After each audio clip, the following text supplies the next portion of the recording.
अस्सलामुअलैकुम।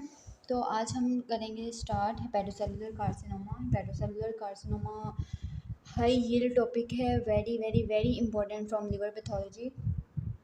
Hepatocellular carcinoma जो होता है हमारे पास मेलिग्नेंट जो लीजन है लिवर का, most common cancer geographic region में होता है और हाई रेट एसोसिएट होता है हेपेटाइटिस बी इन्फेक्शन के साथ इसका। ठीक है, अब इसके जो है मेजर रिस्क फैक्टर्स और माइनर रिस्क फैक्टर्स होते हैं।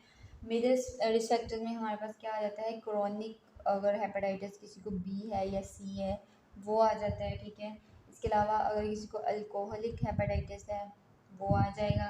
देन एफ्लाटॉक्सिन बी, ये बार बार पूछा होता है एसक्यूज में कि रिस्क फैक्टर्स कौन सा है। एफ्लाटॉक्सिन बी के साथ एसोसिएट है। इसके अलावा ये नैश के साथ एसोसिएट है। नैश क्या है, नॉन अल्कोहलिक स्टीटोहेपेटाइटिस के साथ। ठीक है, देन माइनर रिस्क फैक्टर में क्या आ जाता है, हेरिडिटरी आ जाता है, हेरिडिटरी आ जाता है। इसके अलावा haemochromatosis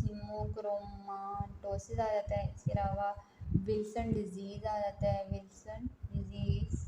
then alpha 1 anti trypsin deficiency आ जाता है। इसके अलावा जो फीमेल्स ओरल कॉन्ट्रासेप्टिव यूज़ कर रही होती हैं उसके यूज़ के साथ इसका रिस्क ज़्यादा होता है, ओरल कॉन्ट्रासेप्टिव यूज़। ठीक है, सिगरेट स्मोकिंग के साथ भी एसोसिएट, ये इसके जो हैं वो माइनर रिस्क फैक्टर्स हैं।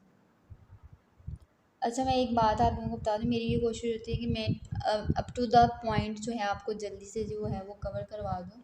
डिटेल में मैं नहीं जाती इतना, जो चीज़ें मोस्ट इम्पोर्टेंट होती हैं मैं सिर्फ उन पे ही फोकस रखती हूँ। ठीक है, अगर आप लोग कुछ और चाहते हैं, कुछ और डिटेल में एक्सप्लेन करूँ तो then you can tell me, मैं उस तरह भी कर सकती हूँ। ठीक है, देन मॉलिक्यूलर बेसिस क्या होती हैं जो हेपेटोसेलुलर कार्सिनोमा का, इसमें जेनेटिक एब्रिएशंस आती हैं और एपिजेनेटिक अल्ट्रेशंस होती हैं। ठीक है, जेनेटिक में क्या आती है, हमारे पास म्यूटेशन आती है। सबसे पहले तो म्यूटेशन अगर हो ट्यूमर म्यूटेशन हो ट्यूमर डीएनए रिपेयर जीन्स में। ठीक है, हमारे पास क्या होता है कि क्रॉनिक हेपेटाइटिस किसी वजह से हो, वायरसेस की वजह से, अल्कोहल की वजह से या मेटाबॉलिक कॉज ही हो उसकी वजह से क्या होता है कि हमारे पास repeated cycles of liver cell death होते हैं और रीजनरेशन होती है, एकदम से रिपेयर होता है। तो इसकी वजह से जो है हमारे पास म्यूटेशन आ जाती है इन डीएनए रिपेयर जीन्स में। ठीक है, दूसरा हमारे पास क्या होता है,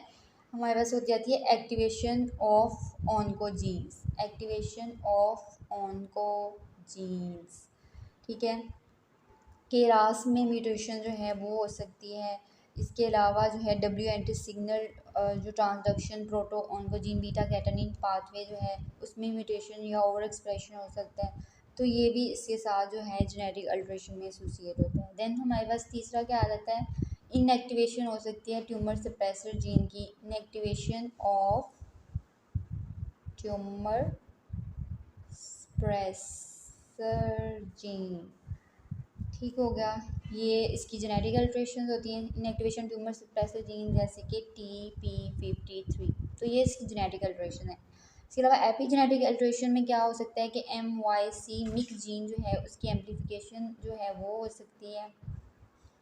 इसके अलावा जो टीलोमेरेज है उसकी एक्टिवेशन हो सकती है, टीलोमेरेज की जो है वो टीलोमेरेज एंजाइम उसकी एक्टिवेशन जो है वो हो सकती है। ठीक है, अब इसमें इंपॉर्टेंट SQ जो है आता होता है कि what are the precursor lesions of hepatocellular carcinoma. ठीक है, तो इसके जो हैं वो हमारे पास प्रिकर्सर लीजन्स, सबसे पहले तो एक हमारे पास होता है हेपेटोसेलुलर एडिनोमा। ठीक है, हेपेटोसेलुलर एडिनोमा जो है वो बीटा कैटानिन पाथवे में जब म्यूटेशन होती है उसके साथ मोस्ट कॉमनली एसोसिएट होता है।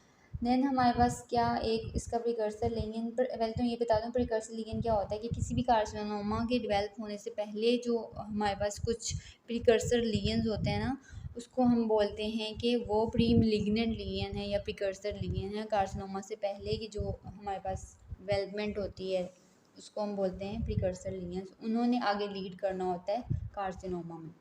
देन हमारे पास क्या होता है कि सेलुलर डिस्प्लेजिया हो सकता है, सेलुलर डिस्प्लेजिया हो सकता है इसका प्रिकर्सर लिगेंड। अब सेलुलर डिस्प्लेजिया जो है वो दो तरह से हो सकता है, एक small cell change, cellular dysplasia कब होता है, इन क्रोनिक लिवर डिजीज़ में होता है। ठीक है, इसमें लार्ज सेल चेंज हो सकती है और स्मॉल सेल चेंज भी हो सकती है।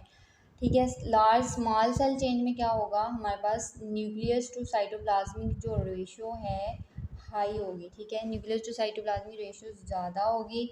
जो है हमारे पास माइल्ड जो है हाइपरक्रोमेजिया होगा, हाइपरक्रोमेजिया न्यूक्लियर हाइपरक्रोमेजिया माइल्ड होगा। प्लियोमॉर्फिज्म जो है वो शो, प्लियोमॉर्फिज्म क्या होती है कि हमारे पास variation in size and shape of जो ट्यूमर सेल्स होते हैं उसको प्लियोमॉर्फिज्म बोलते हैं। देन लार्ज सेल चेंज में हमें क्या नज़र आएगा, लार्ज सेल चेंज में हमें नॉर्मल जो है वो न्यूक्लियस टू साइटोप्लाज्मिक रेशियो जो है वो मिलती है। Normal nucleus to cytoplasmic ratio जो है वो नॉर्मल होगी। ठीक है। देन हमारे पास थर्ड प्रीकर्सर लीजन क्या होता है, थर्ड ये होता है कि डिस्प्लास्टिक नोड्यूल्स जो हैं वो हमें मिल सकते हैं। डिस्प्लास्टिक नोड्यूल्स, डिस्प्लेजिया जो है इंपॉर्टेंट फीचर होते हैं ये किसी भी मिलिग्नेंसी को डेवलप होने के लिए। ठीक है, लो ग्रेड डिस्प्लास्टिक नोड्यूल्स होते हैं ये भी, और हाई ग्रेड होते हैं। लो ग्रेड जो हैं उनमें हमारे पास क्या होता है, उनके अंदर जो है साइटोलॉजिक एटाइपिया नहीं होता, साइटोलॉजिकल और आर्किटेक्चर जो है एटाइपिया नहीं होता, लेस मार्क होता है एटाइपिया। और जो हाई ग्रेड होते हैं उसमें लॉस ऑफ आर्किटेक्चर हुआ होता है, लॉस ऑफ आर्किटेक्चर, मतलब इसमें साइटोलॉजिकल एटाइपिया जो है वो बहुत ज़्यादा होता है। तो ये इसके प्रिकर्सर लीनियंस हैं।